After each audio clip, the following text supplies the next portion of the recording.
ও মা, এগুলো কি পাপা?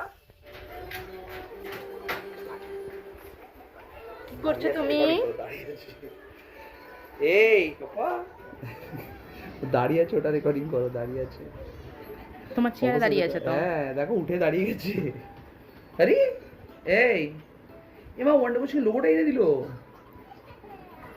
এই বাবা কি টিপে দিচ্ছে? মুখটা দেখি। ও আপনি এখানে সুইচটা টিপতে তো টিভিটাও কাজ করছে। এই হাত সরা, হাত সরা, হাত সরা, হাত সরা। আর দু হাতে করছে। এটা কে? এটা পাকা নাকি? এটা কে? এটা ছোনা পাকা তো। এই না না না বাবা না, কি সব